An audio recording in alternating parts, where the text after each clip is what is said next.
हरे कृष्णा। आज चर्चा करने का प्रयास करेंगे 18वें अध्याय का 51, 52, 53 तीन श्लोक लेने का प्रयास करेंगे। तो एक बार रिवीजन कर लेते हैं। हम लोगों ने कल देखा था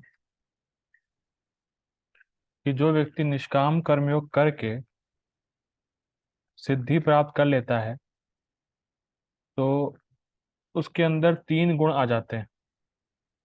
असक्त बुद्धि सर्वत्र, जितात्मा और विगत स्पृहा। उसका किसी वस्तु से आसक्ति नहीं रह जाती, वह अपने मन को जीत लिया हुआ होता है और कोई भौतिक इच्छा उसके हृदय में नहीं होती। तो इस प्रकार की सिद्धि को प्राप्त हुआ व्यक्ति कैसे ब्रह्म साक्षात्कार को प्राप्त होगा, कैसे ब्रह्मभूत अवस्था को प्राप्त करता है, इसको आज के श्लोक में भगवान बताएंगे। समझ में आ रही है? जिस व्यक्ति ने निष्काम कर्मयोग करके सिद्धि को प्राप्त कर लिया है वो ब्रह्मभूत अवस्था को किस प्रकार प्राप्त करता है, इसको भगवान समासेनैव शॉर्ट में बताएंगे 3 श्लोकों में। तो वो हम लोग देखने का प्रयास करेंगे। ठीक है, श्लोक पढ़ते हैं। बुद्ध्या विशुद्धया युक्तो धृते आत्मानं नियम्य च शब्दादीन् विषयांस् त्यक्त्वा रागद्वेषौ व्युदुस्य च विविक्त सेवी लघ्वाशी यत वाक् कायमानसः ध्यान योग परो नित्यं वैराग्यम सम उपाश्रिताः।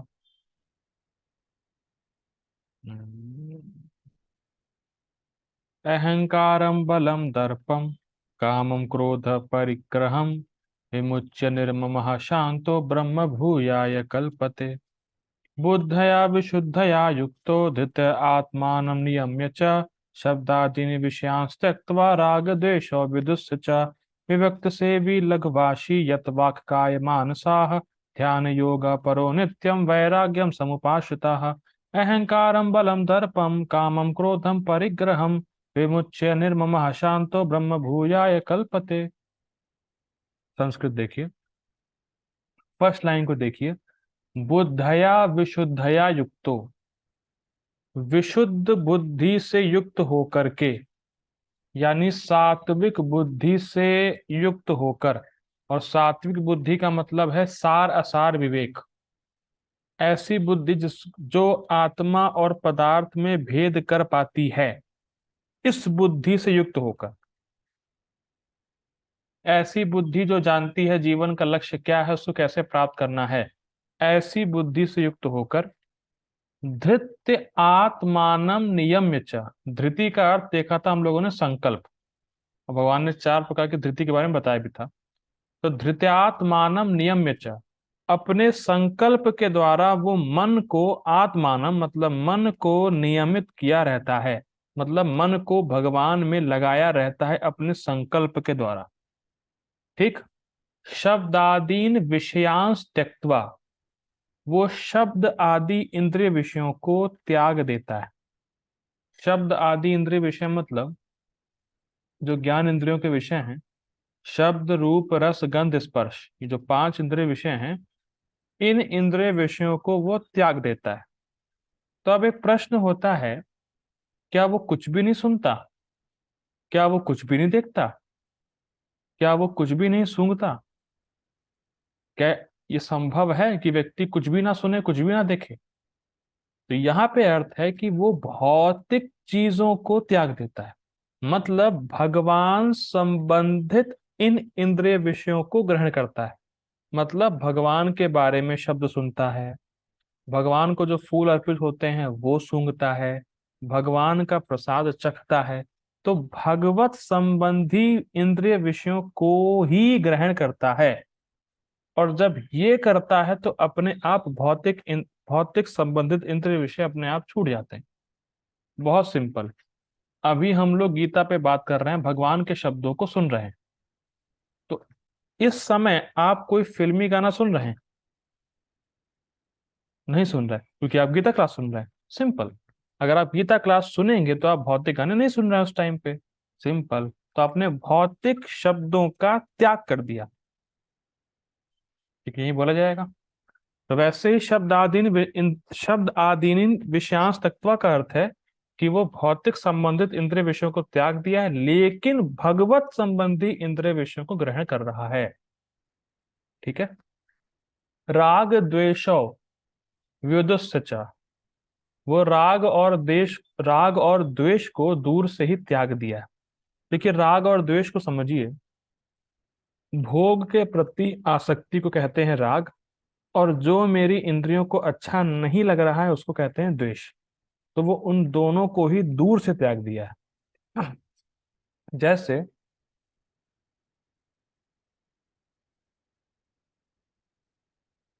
ठीक है, जैसे देखिए, भगवान संबंधित चीजों को भले ही मेरी इंद्रियों करना अच्छा नहीं लगता हो, फिर भी मैं करूंगा। यानी भगवान संबंधित चीजें हैं तो मैं करूंगा, वरना बाकी चीजों को दूर से छोड़ दूंगा।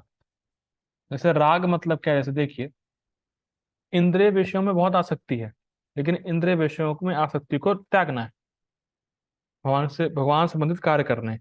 और भगवान संबंधित कार्य भले ही मेरी इंद्रियों को अच्छा ना लग रहा हो, द्वेष हो इंद्रियों का, लेकिन फिर भी मैं करूंगा। तो राग और द्वेष से मुक्त रहता है वो, मतलब भगवान संबंधित चीजों को करता है। और भगवान संबंधित चीजों को करने में जो राग और द्वेष उसमें बाधा बनते हैं, उसको त्याग देता है। सिंपल अर्थ। ठीक। विविक्त सेवी का अर्थ है कि भगवान की सेवा में अकेले लगा रहता है। ये काफी इंटरेस्टिंग है। देखिए, अभी हमारी ऐसी स्टेज नहीं है कि हम अकेले रह के भक्ति कर सकें, क्योंकि अगर हम अकेले रह के भजन करने का प्रयास करेंगे तो हम भजन नहीं करेंगे, माया का चिंतन करेंगे। तो इसीलिए अभी हमारे लिए स्टेज नहीं है कि हम अकेले में रह के भजन करें, अकेले रहें। तो हमारे लिए अर्थ है प्रैक्टिकल लेवल पे कि भक्तों के संग में सेवा करना। ठीक है। लगवाशी का अर्थ है कि आवश्यकता से ज्यादा नहीं खाता है। ठीक है। यत वाक्य काय मानसः, काया वाक्य और मानसा को कंट्रोल में रखता है। मतलब अपने वाक्य से कृष्ण के बारे में बोलेगा, मन को कृष्ण में लगाएगा और शरीर से कृष्ण की सेवा करेगा। ठीक है। ध्यान योग परो नित्यम, वो हमेशा भगवान में ही चित्त को लगाए रहता है। वैराग्यम, वैराग्यम का अर्थ है कि वो इंद्रिय विषयों से वैराग्य ले चुका होता है। समुपाश्रितः, अब वो इन चीजों का बड़े अच्छे प्रकार से आश्रय लिया हुआ है। ठीक है। अहंकारम, अहंकार का अर्थ होता है अपने को शरीर मानना। बलम दर्पम को हम लोग टीका में देखेंगे। कामम क्रोधम परिग्रहम, उसने काम क्रोध अहंकार बल और दर्प को छोड़ दिया है। विमुच्य निर्ममः, और निर्ममः मतलब अहम ममेति, कि ये वस्तु मेरे भोग के लिए है, ये चीज वस्तु मेरी है। तो इस भावना को विमुच्य, इसको भी छोड़ दिया है, और इससे उसको शांतो, शांति प्राप्त हुई, और ब्रह्म भूयाय कल्पते, वो ब्रह्म साक्षात्कार को प्राप्त हुआ, यानी आत्मा के 8 महान गुण उसमें प्रकाशित हो गए। ये श्लोक का अर्थ है। ठीक है। अब हम लोग पपा जी का अनुवाद देखेंगे। अनुवाद। अपनी बुद्धि से शुद्ध होकर तथा धैर्य पूर्वक मन को वश में करते हुए इंद्रिय तृप्ति के विषयों का त्याग कर राग तथा द्वेष से मुक्त होकर जो व्यक्ति एकांत स्थान में वास करता है, जो थोड़ा खाता है, जो अपने शरीर मन तथा वाणी को वश में रखता है, जो सदैव समाधि में रहता है और पूर्णतया विरक्त, मिथ्या अहंकार, मिथ्या शक्ति, मिथ्या गर्व, काम क्रोध तथा भौतिक वस्तुओं के संग्रह से मुक्त है, जो मिथ्या स्वामित्व की भावना से रहित तथा शांत है, वह निश्चय ही आत्म साक्षात्कार के पद को प्राप्त होता है। ठीक है। गीता भूषण टीका देखिए। यह श्लोक आत्मा की अनुभूति करने की प्रक्रिया का वर्णन करते हैं। और जब निष्काम कर्मयोग करके जब वो शुद्ध हो गया, तब वो शुद्ध होने के बाद आत्मा का अनुभव कैसे प्राप्त करे, उसको श्लोक में बताया जा रहा है। ठीक है। देखिए, सात्विक बुद्धि का उपयोग करते हुए, अर्थात बुद्धया विशुद्धया युक्तो, और इसी प्रकार की धृति का उपयोग करते हुए, अर्थात धृत्या, मन को नियमित करते हुए अर्थात धृत्य आत्मानम नियम्य, और उसे समाधि के लिए उपयुक्त बनाते हुए। इसको समझिए, एक एक चीज को समझेंगे। देखिए, सात्विक बुद्धि। सात्विक बुद्धि का मतलब मैंने क्या बताया अभी? जो आत्मा और पदार्थ के भेद को करना जानती है, जो जीवन के लक्ष्य को जानती है, और कैसे जीवन के लक्ष्य को प्राप्त करना है उसको पता है। तो इस प्रकार की बुद्धि को सात्विक बुद्धि बोलते हैं। और इसी प्रकार की सात्विक बुद्धि से हम मन को कंट्रोल करते हैं। भाई, जब हमें पता है, जब हमारी बुद्धि को पता है कि इंद्रिय भोग करने से मैं जगत में बंध जाऊंगा, और मेरा जीवन का लक्ष्य कृष्ण को प्राप्त करना है, उसके लिए मुझे भक्ति करनी है, इंद्रिय विषयों को छोड़ना है। जब मेरी बुद्धि में ये स्टोर है, तो वो मन को इंद्रिय विषयों से ऑटोमेटिक खींचेगी ना भाई। सिंपल है। तो सात्विक बुद्धि के द्वारा वो मन को कंट्रोल करता है और समाधि के लिए फेवरेबल बनाता है। इसका मतलब क्या है? इसका मतलब ये है कि अभी हमारा मन भोगों में जा रहा है, उसको कंट्रोल करके भगवान में बार बार लगाता है। ये काफी इंटरेस्टिंग है। मन भोगों में जाएगा, भगवान में लगाएगा, फिर जाएगा, भगवान में लगाएगा, फिर जाएगा, भगवान में लगाएगा, फिर जाएगा, भगवान में लगाएगा। लगाते लगाते लगाते लगाते लगाते लगाते मन को भगवान में लगना अच्छा लग जाएगा।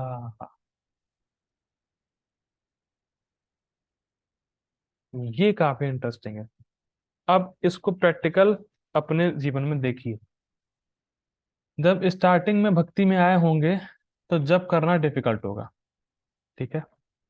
अब काफी दिन हो गए हैं 16 माला करते हुए, काफी दिन हो गए। तो जिस दिन 16 माला नहीं होती, मन कहता है कि माला करो। Have you ever felt like that? बीमार हो गए, नहीं कर पा रहे, मन बोलेगा अरे 16 माला क्यों नहीं कर रहे हो आज? आज तुमने माला नहीं करी, माला पकड़ो, माला पकड़ो। अब मन बोलता है, बताइए। तो इसका मतलब क्या है? मन को नाम जप करना अच्छा लग रहा है। भले ही नाम जप में वो भाग रहा हो, लेकिन कहीं ना कहीं मन को अच्छा लग रहा है, मन को कुछ ना कुछ रस मिल रहा है नाम जप में। तभी तो कह रहा है नाम जप कर लो भैया, आज माला नहीं हुई है। तो ये कैसे हुआ? जब हमने बार बार नाम जप डेली करते रहे, तब इस प्रकार की स्थिति आ गई। तो ऐसे हमारा मन जो है हमारा मित्र बन जाता है। लेकिन करना होगा डेली। ये इंटरेस्टिंग, अभ्यास करना है, इसको डेली करना बहुत जरूरी है। मैंने पहले बताया, जिस तपस्या को हम डेली करते हैं, मन उसका हैबिचुअल हो जाता है, और वो तपस्या करना आसान हो जाता है। ठीक है। तो बुद्धि के द्वारा मन को बाबा भगवान में लगाता है, फिर मन को भगवान में लगना अच्छा लगने लगता है। ठीक है। और ऐसा मन समाधि के लिए फेवरेबल है। ठीक है, आगे पढ़ते हैं।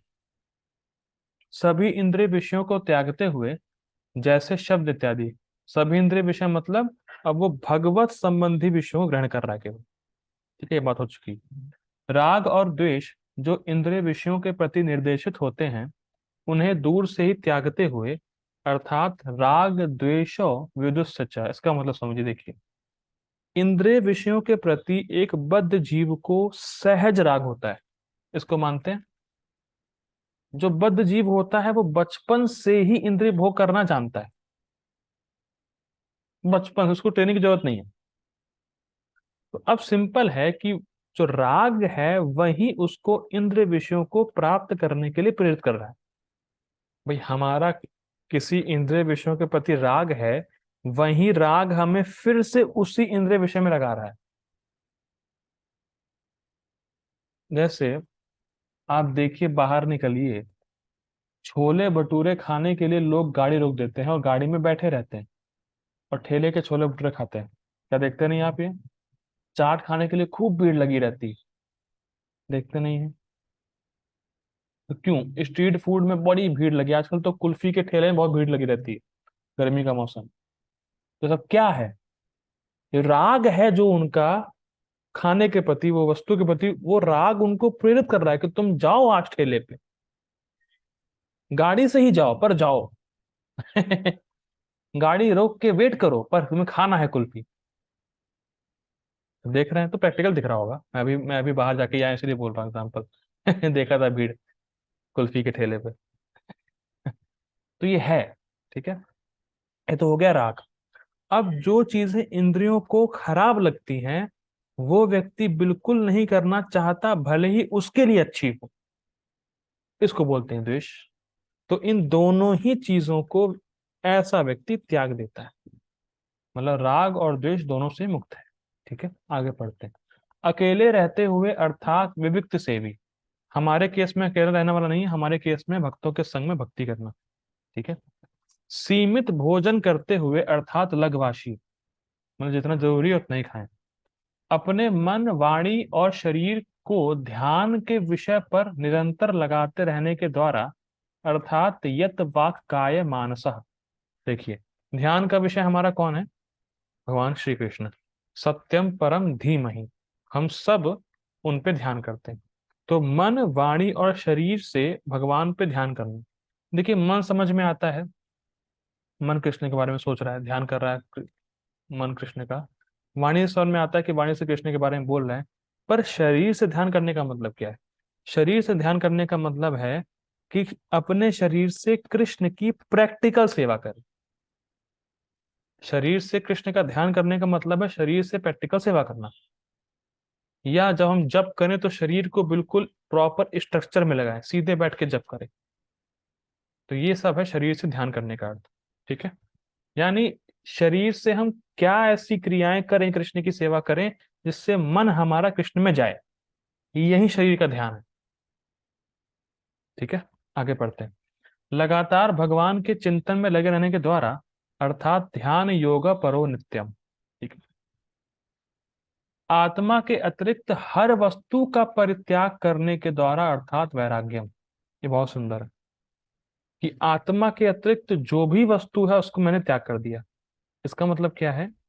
जो आत्म साक्षात्कार के लिए आवश्यक है उसको नहीं त्यागा। बाकी जो आत्म साक्षात्कार के लिए सब फालतू की चीजें हैं, फिल्म देखना, बाहर खाना खाना, भौतिक बातें करना, भौतिक पढ़ाई करना, जॉब करना, सबको त्याग दिया है।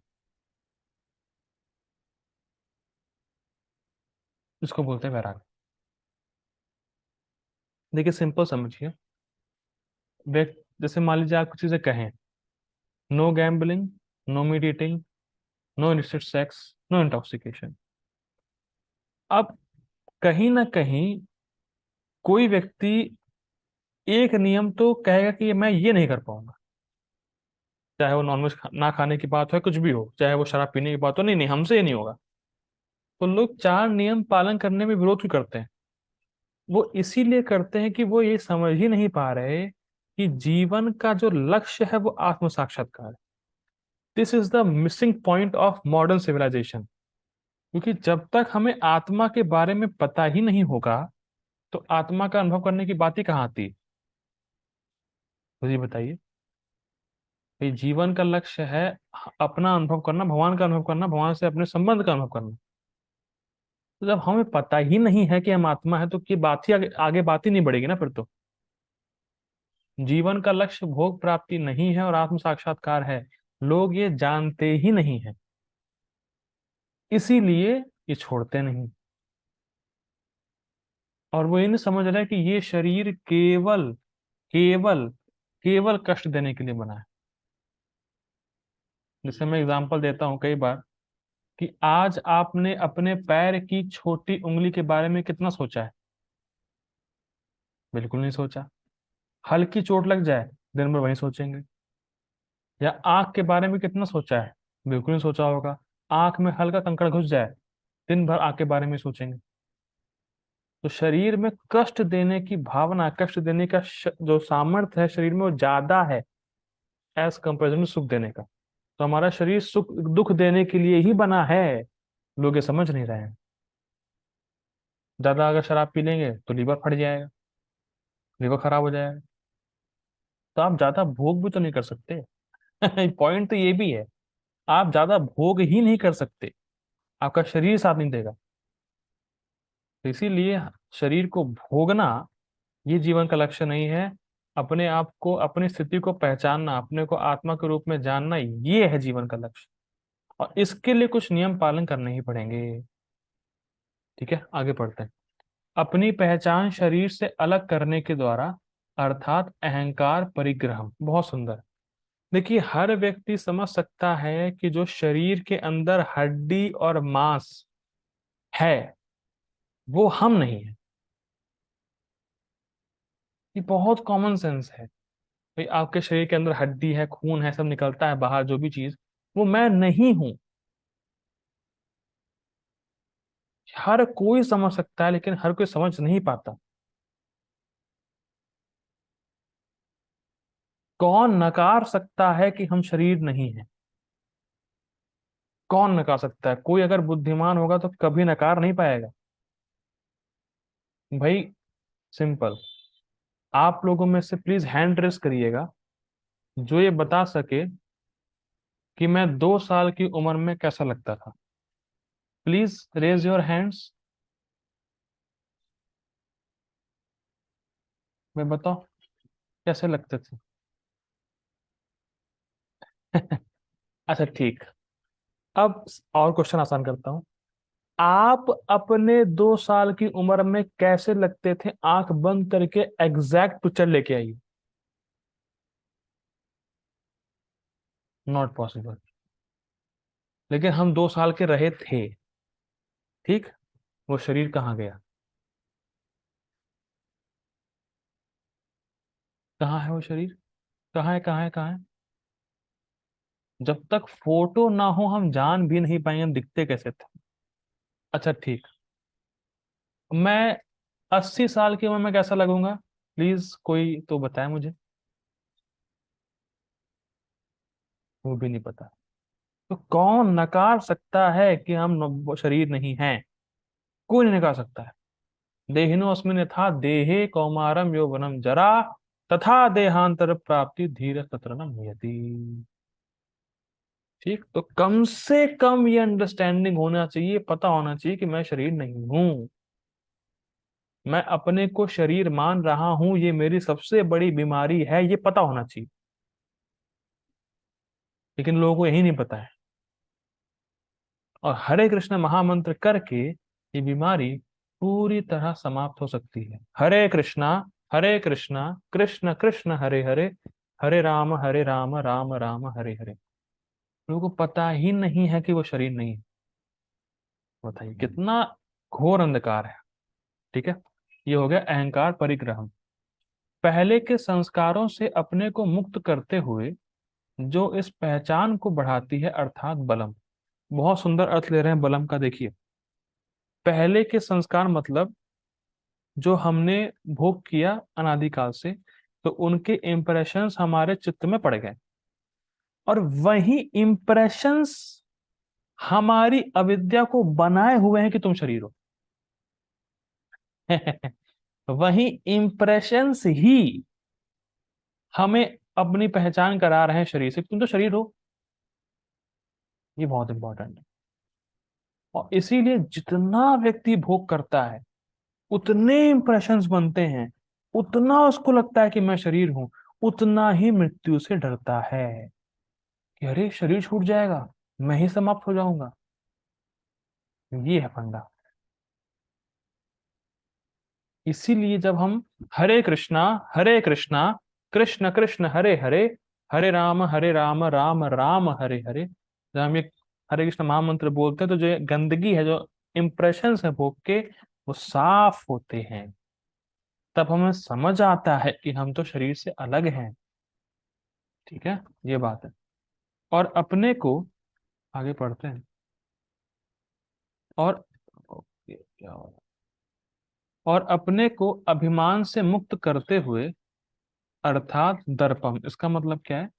कि जब हम अपने देह को हम मानेंगे, तो उसका अभिमान बढ़ जाता है।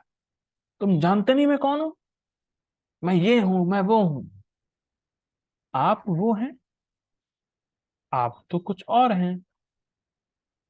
ये बात। लेकिन जब हम अपनी पहचान शरीर से करते हैं, और जब शरीर से पहचान करके जब हम अभिमान में रहते हैं, और जब अभिमान में रह के हमारा कोई अपमान करता है तब गुस्सा आता है। अरे मैं तो इतना बड़ा आदमी था, इसने ये कैसे बोल दिया मुझसे, मैं तो इतना मेहनत करता हूँ, ये क्या बोला उसने, ये कैसे बोल सकता है वो। तो तुम पहचान कर रहे हो अपने शरीर से, वो तो तुम्हारे शरीर को बोला है ना, तुम्हें तो देखा ही नहीं है तो कैसे बोलेगा वो। मेरा अपमान किया, मेरा मजाक उड़ाया। अरे तुम्हारा मजाक उड़ाया, तुम्हें देखा उसने। अभिमान बढ़ जाता है हमारा, हमारा जो जैसे इंग्लिश में बोलते हैं ईगोइस्टिक हो जाते हैं, जब हम शरीर से पहचान करते हैं उसने मेरा ईगो हर्ट किया, उसने मेरा ईगो हर्ट किया। False ego. ठीक है, आगे पढ़ते हैं। ये और ये इंटरेस्टिंग अर्थ ले रहे हैं कामम का, देखिए। प्रारब्ध कर्मों के समाप्त हो जाने के कारण जो वस्तुएं छिन गई हो, उनकी लालसा अर्थात कामम। बहुत सुंदर अर्थ है। देखिए काम का अर्थ हम लोग क्या समझते हैं अभी तक, काम वासना या भौतिक इच्छा, लेकिन यहाँ पे बिल्कुल ही अलग एंगल लिया है। प्रारब्ध कर्मों के समाप्त हो जाने के कारण जो वस्तुएं छिन गई हो उसकी लालसा अर्थात कामम। जैसे पहले के प्रारब्ध की वजह से मुझे सुंदर रूप मिला है, मैं दिखने में काफी अच्छा हो सकता हूँ, या मुझे बहुत धन मिल सकता है, बहुत अच्छी फैमिली मिल सकती है प्रारब्ध की वजह से। लेकिन समय के साथ अगर वो मुझसे छीन लिया गया तो मेरा प्रतिक्रिया क्या होगी, हाय हाय, हम ही मर गए, हम खत्म हो गए, सब समाप्त हो गया। इस भावना को काम कह रहे हैं आप। जैसे मान लीजिए हो सकता है कोई व्यक्ति बहुत सुंदर दिखने में हो अपने बचपन में या अपने यूथहुड में, और पहले की फोटो देखे कि हाँ यार मैं ऐसा दिखता था, इतना जबरदस्त दिखता था मैं, कितना अच्छा दिखता था मैं, पर अब मैं ऐसा नहीं हूँ। हाय हाय हाय, कैसे हो गया, कैसे हो गया, रो रहा है वो। काश मैं ऐसा हो जाऊं, पहले जैसा हो जाऊं। इसको बोलते हैं कामम। एग्जाम्पल दे रहा हूँ। ठीक, तो जो वस्तुएं हमसे छीन ली गई हैं प्रारब्ध के या काल के प्रभाव में, उन वस्तुओं की लालसा करना जो छीन ली गई हैं, उसको बोलते हैं काम। बहुत सुंदर अर्थ ले रहे हैं। ठीक है, कामम से अपने को मुक्त करते हुए, स्वयं को क्रोध से मुक्त करते हुए, जब वस्तुएं दूसरों के द्वारा चोरी कर ली जाती हैं। बहुत सुंदर, बहुत ही सुंदर। हम लोग जब मान लीजिए हमारी कोई वस्तु चोरी हो गई तो हम क्या सोचते हैं, एक बार वो चोर मिल जाए मुंह तोड़ देंगे उसका, खूब मारेंगे उसको। सोचते हैं, गुस्सा आता है, मेरी प्रिय वस्तु मुझसे कौन चोरी कर लिया, कौन चोरी कर लिया, एक बार बस मिल जाए तो मुंह तोड़ देंगे, उसका मुंह फोड़ देंगे। भावना आती, आती होगी, इतने शुद्ध नहीं हुए। तो बेसिकली देखिए इसका फंडा क्या है, गुस्सा आया क्यों। गुस्सा इसलिए आया क्योंकि हम सोच रहे थे कि जो वस्तु मेरे पास है वो मेरे कंट्रोल में है, लेकिन अगर आपका कंट्रोल छूट गया तो गुस्सा आ गया आपको। अरे वस्तु मेरी थी, मेरे कंट्रोल में थी, कौन ले गया, कौन चुरा ले गया उससे। भाई साहब, आपके कंट्रोल में कुछ नहीं है, सब कृष्ण के कंट्रोल में है।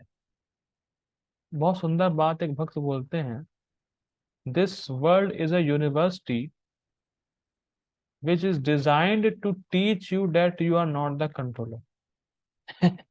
ये जगत एक यूनिवर्सिटी की तरह है जो आपको सिखाने के लिए बनाई गई है कि तुम कंट्रोलर नहीं हो। लोग तुम्हारा मजाक उड़ा सकते हैं, पर तुम्हारे हाथ में क्या है, उनका मुंह बंद करना रोक दोगे। काहे गुस्सा कर रहे हो, कृष्ण प्रेरणा दे रहे हैं उनको।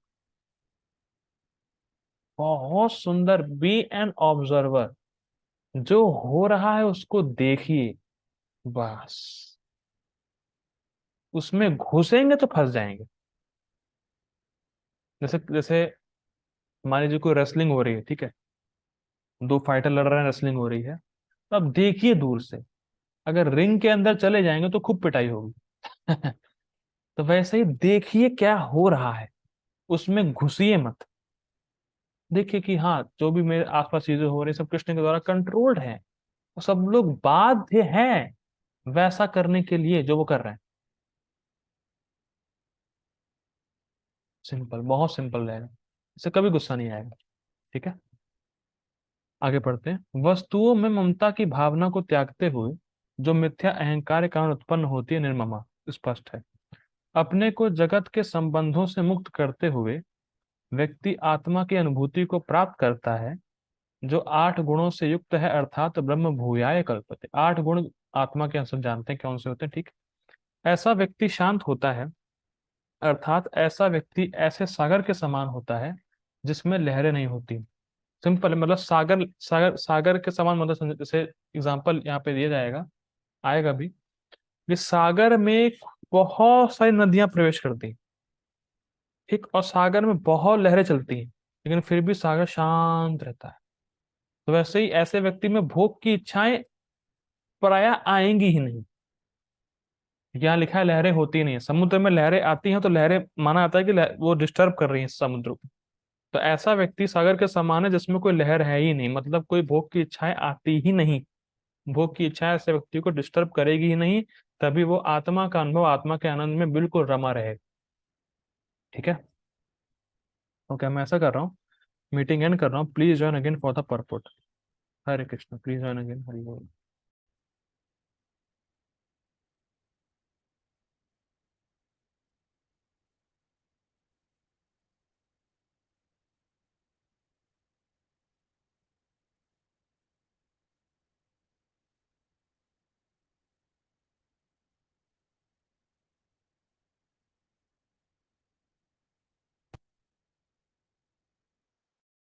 हरे कृष्ण।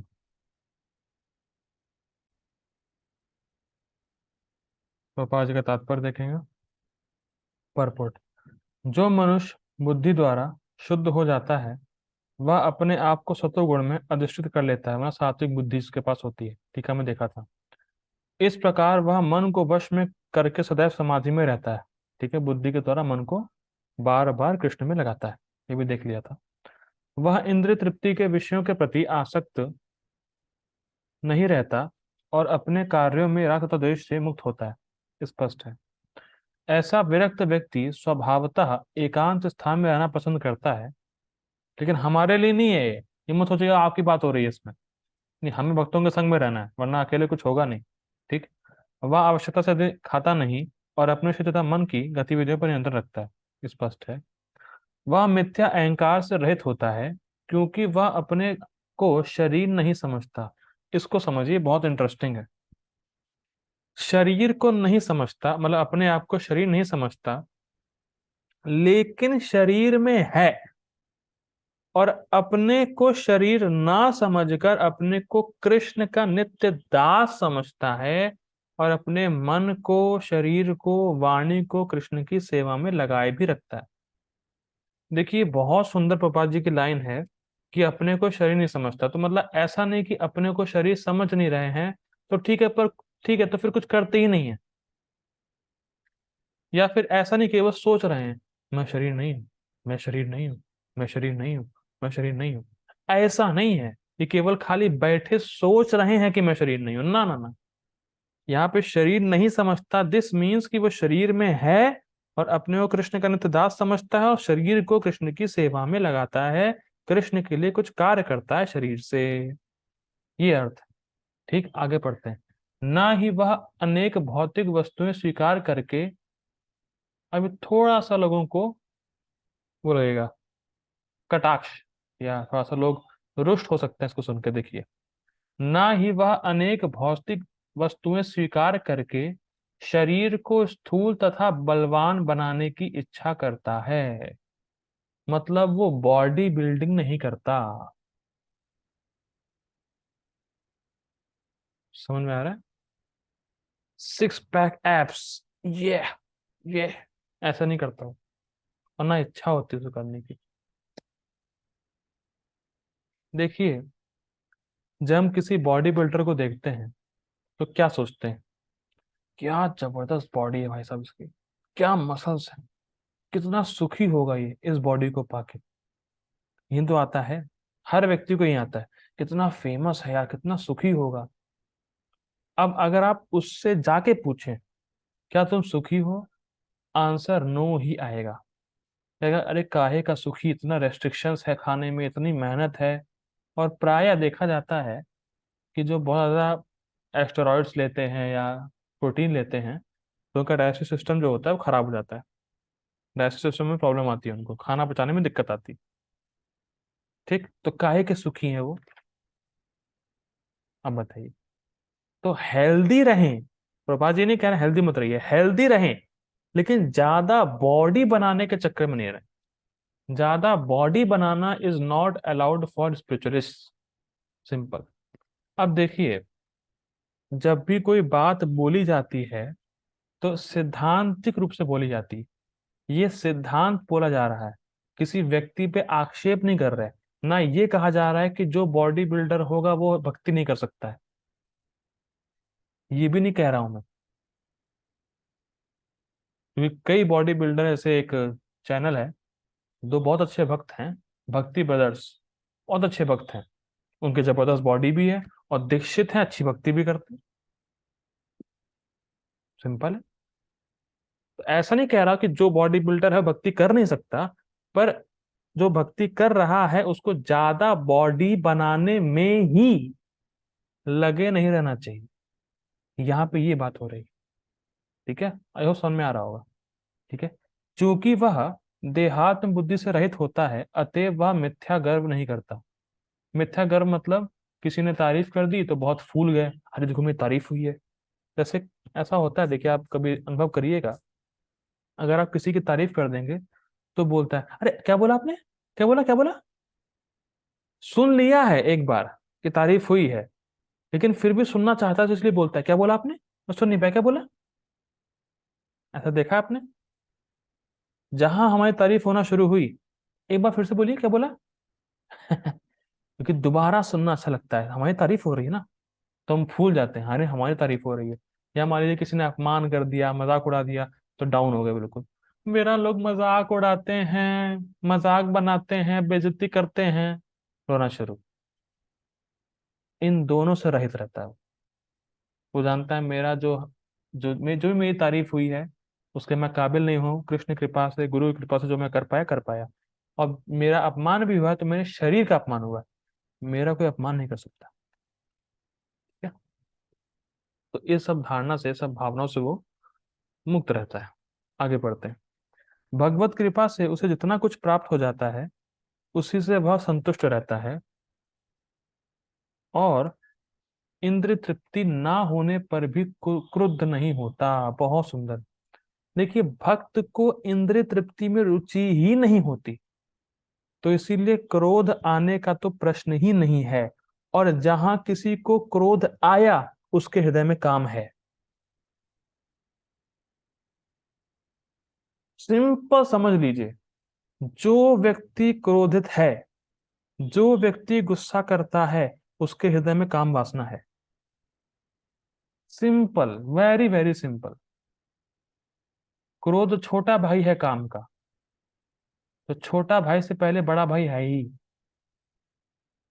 सिंपल। जो व्यक्ति गुस्सा कर रहा है उसके हृदय में काम वासना है, तभी गुस्सा आ रहा है उसको। ठीक। हो बहुत बड़ा क्लेम कर सकता है वो, नहीं नहीं नहीं मेरे अंदर काम वासना तो नहीं है। अगर क्रोधित है, गुस्सा आ गया, तुम्हारा कहने से कुछ नहीं होता है, सिम्टम नजर आना चाहिए। ठीक है। काम वासना उसके हृदय में है, सिंपल बात है। लेकिन जो भक्त होता है उसको इंद्रिय तृप्ति में कोई रुचि नहीं होती, उसमें कोई काम वासना रहती ही नहीं है, उसको गुस्सा भी नहीं आता। ये भक्त बनने की बात है, लेकिन अभी हम भक्त बने नहीं हैं। ध्यान दीजिएगा, ये हमारी बात नहीं हो रही, हर जगह अपने को मत ले आइए, ओ ये तो मेरा गुणगान हो रहा है, हमारी बात नहीं चल रही है। ठीक है। जो बहुत उच्च, जो भक्ति में एडवांस हो चुके हैं उनकी बात हो रही है। आगे पढ़ते हैं। ना ही वह इंद्रिय विषयों को प्राप्त करने के लिए प्रयास करता है। ठीक है। कहाँ गए? हाँ, प्रयास करता है। इस प्रकार जब वह मिथ्या अहंकार से पूर्णतः मुक्त हो जाता है तो वह समस्त भौतिक वस्तुओं से विरक्त बन जाता है, और यही ब्रह्म की आत्म साक्षात्कार अवस्था है। सिंपल लैंग्वेज में, मैं इस जगत का नहीं हूं, मैं कृष्ण का हूं, मुझे कृष्ण के पास जाना है। This is self realisation. अगर आपसे पूछे आत्म साक्षात्कार क्या है, तीन बातें: मैं इस जगत का नहीं हूं, मैं कृष्ण का हूं, मुझे उनके पास जाना है, बस। What do you mean by self realisation? I am not of this material world, I belong to Krishna, and I desire to go where Krishna lives, spiritual world. This is self realisation. ठीक है, सिंपल लैंग्वेज में बोला जा रहा है। यह ब्रह्मभूत अवस्था कहलाती है। ठीक है, जब मनुष्य देहात्म बुद्धि से मुक्त हो जाता है तो वह शांत हो जाता है और उसे उत्तेजित नहीं किया जा सकता। इसका वर्णन भगवत गीता में 2.70 इस प्रकार हुआ है। क्या है, देखिए: आपूर्यमानम अचल प्रतिष्ठम समुद्रम आपः प्रविशन्ति यद्वत् तद्वत् कामायम प्रविशन्ति सर्वे सशातिम आपनोति न काम कामी। बहुत सुंदर श्लोक है, इसकी व्याख्या प्लीज सुनिएगा जिन्होंने नहीं सुना है। बहुत अच्छा श्लोक था। आपूर्यमाणम अचल प्रतिष्ठम समुद्रम आपः प्रविशन्ति यद्वत् तद्वत् कामायम प्रविशन्ति सर्वे सशांतिमाप्नोति न काम कामी। आपूर्यमाणम अचल प्रतिष्ठम समुद्रम आपह प्रविशन्ति यद्वत्। समुद्र में बहुत सारी नदियां आती रहती हैं, फिर भी वो शांत रहता है। उसी प्रकार से तद्वत् कामयम प्रविशन्ति सर्वे, उसी प्रकार से व्यक्ति क्या, साधक के हृदय में बहुत सारी भोग की इच्छाएं आती रहती हैं। स शांति मापनोति, लेकिन अगर वो उस पे कार्य नहीं करता है तो शांति हो जाता है या शांत हो जाता है। न काम कामी, लेकिन वो व्यक्ति जो उन सभी इच्छाओं को पूरा करने के चक्कर में लगता है वो कभी शांति को प्राप्त नहीं होता। क्योंकि एक भौतिक इच्छा पूरी किया नहीं, दूसरी भौतिक इच्छा, दूसरी किया नहीं, तीसरी इच्छा, तीसरी किया नहीं, चौथी, चौथी किया नहीं, पांचवी इच्छा, तो कभी खत्म ही नहीं होगा, कभी शांति नहीं हो पाएगा। ठीक है, आगे पढ़ते हैं अनुवाद इसका। जो मनुष्य इच्छाओं के अनवरत, अनवरत मतलब लगातार आती जा रही, लगातार आ रही है, कांस्टेंट फ्लो, अनवरत प्रवाह से विचलित नहीं होता, जिस प्रकार नदियों के जल के निरंतर प्रवेश करते रहने और सदा भरते रहने पर भी समुद्र शांत रहता है, उसी तरह वही शांति प्राप्त कर सकता है वह नहीं जो ऐसी इच्छाओं की तुष्टि के लिए निरंतर उद्योग करता रहता है। बहुत सिंपल बात समझिए, पहले जन्मों में जो हमने भोग किया है उसकी वजह से हमारे हृदय में भोग की काफी इच्छाएं हैं, अनगिनत इच्छाएं हैं। लेकिन अगर हम उन इच्छाओं पर कार्य नहीं करते हैं और भक्ति में लगे रहते हैं तो इच्छाएं अपने आप ही धीरे धीरे शांत होकर समाप्त हो जाएंगी। ये बहुत जबरदस्त सूत्र है, बहुत जबरदस्त। लहरें आएंगी लेकिन लहरों पे आपको कार्य नहीं करना है, वरना लहरें समुद्र बन के डुबा देंगी आप। ये बात पहले हो चुकी। काफी भोग की इच्छा आई, बहुत काम, एकदम से काम की इच्छा आई, उसको, उस पर कोई कार्य मत कीजिए, उस पर ध्यान मत दीजिए, अपने आप समाप्त हो जाएगी। अगर कार्य कर दिया तो वही काम इच्छा आपको डुबा देगी। Simple, simple, very very simple. Maharaj ji बोलते हैं कि आंधी आती है पर आंधी हमेशा के लिए नहीं रहती। तो एकदम से आंधी आएगी पर शांत बैठे रहो, ध्यान ही मत दो, अपने आप आने चली जाएगी। बहुत सुंदर है। ठीक है, तो काफी भोग की इच्छाएं आएंगी बहुत ज्यादा, क्योंकि संस्कार पहले के ऐसे हैं, तो काफी भोग की इच्छा आने की संभावना है। पर उन इच्छाओं को निगलेक्ट करें और भक्ति करते रहें तो वो इच्छाएं अपने आप शांत होके समाप्त भी हो जाएंगी, और बहुत सारी इच्छाएं समाप्त भी हो गई होंगी भक्ति करके। ठीक है, तो हम लोग ये रुकते हैं। हम लोगों ने देखा कि जो जिस व्यक्ति ने सिद्धि प्राप्त कर ली है वो कैसे ब्रह्मभूत अवस्था को प्राप्त करता है। चलो, प्रभुपाद की जय। एक बात बतानी है, एक सेकंड रुकिएगा।